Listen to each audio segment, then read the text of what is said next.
Baiklah, pada sesi kali ini saya akan mencoba menjawab ya, salah satu pertanyaan, terpilih yang masuk baik itu melalui fans backup desa, via WhatsApp, ataupun, inbox langsung, di FB saya ya. Untuk pertanyaannya itu, yang masuk ini berasal dari Mas Imam ya, 35 tahun, asalnya dari Blora, Jawa Tengah. Kurang lebih pertanyaannya seperti ini ya.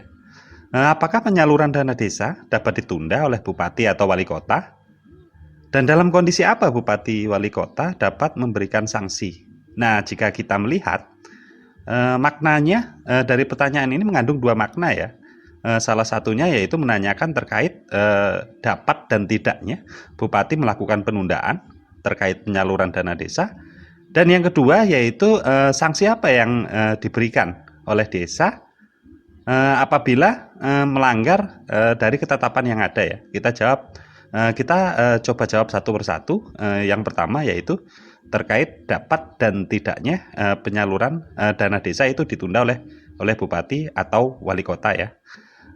Untuk jawabannya yaitu dapat ya. Untuk alasannya itu ada tiga ya, yang diatur di dalam Permenkyu 50 tahun 2017, tepatnya di pasal 102 ayat 2 ya, yang diperjelas dalam pasal 154 ya. Untuk alasan yang pertama yaitu bupati atau wali kota dapat menunda itu apabila kepala desa tidak menyampaikan peraturan desa mengenai APBDes ya. Tidak mungkin juga ya bupati wali kota itu akan melakukan transfer dana desa apabila di desa itu belum mempunyai anggaran pendapatan dan belanja desanya. Itu untuk apa? Tentunya bupati tidak mau mengambil resiko.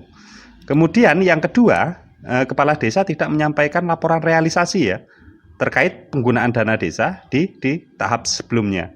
Artinya apabila dana desa di tahap 1 itu sudah dicairkan atau sudah ditransfer oleh bupati atau wali kota melalui bendahara kabupaten ya atau bendahara keuangan, namun kepala desa tersebut belum menyampaikan laporan realisasi tahap 1 ya ke bupati atau wali kota. Itu untuk tahap 2-nya bisa ditunda ya. Kemudian untuk alasan yang ketiga yaitu terdapat usulan dari aparat pengawas fungsional daerah.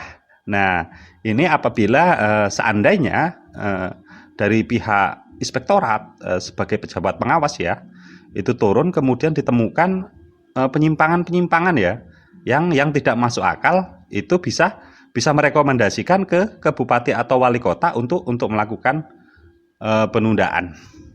Nah, kemudian untuk menjawab yang pertanyaan yang kedua, dalam kondisi apa bupati atau wali kota itu dapat memberikan sanksi pemotongan dana desa ke desa?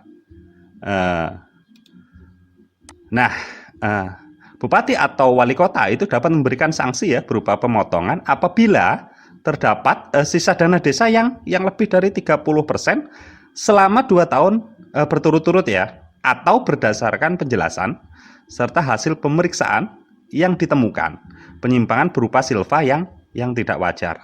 Nah, dalam hal ini bupati bisa memberikan sanksi pemotongan dana desa ya. Artinya bupati tidak memfullkan pentransferan ke desa. Nah, dari ketiga alasan di atas itu bisa bupati bisa mencairkan kembali apabila persyaratan yang saya sebutkan di atas tadi dipenuhi kembali oleh desa. Nah, kemudian ada tambahan lagi ya, tambahan alasan penundaan di tahun 2020 ini yang diatur di dalam Permenkyu ya, tahun 2020 tepatnya di pasal 24, yaitu ada penambahan dokumen laporan konvergensi ya, pencegahan stunting tingkat desa tahun anggaran sebelumnya. Artinya, seandainya desa belum menyampaikan laporan konvergensi untuk stunting ini, bupati atau wali kota bisa melakukan penundaan. Kemudian ada tambahan lagi terkait sanksi ya di masa pandemi sekarang ini. Jadi sanksinya berupa penghentian atau pemotongan hingga 50% bagi desa yang tidak menganggarkan BLT dana desa.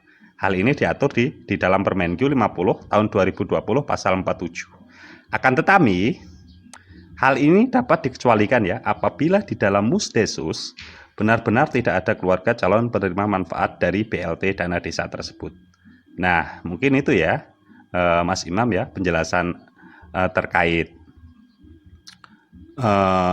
dapat dan tidaknya ditunda, kemudian sanksi apa yang diberikan oleh bupati apabila di desa tersebut melakukan pelanggaran atau tidak sesuai dengan ketetapan yang diatur oleh perundang-undangan ya. Nah, mungkin hanya itu ya Mas Imam ya jawaban dari saya merujuk terhadap undang-undang yang ada ya atau terhadap peraturan yang ada. Semoga dengan jawaban ini Mas Imam lebih memahami ya terkait pertanyaan yang diajukan kepada saya.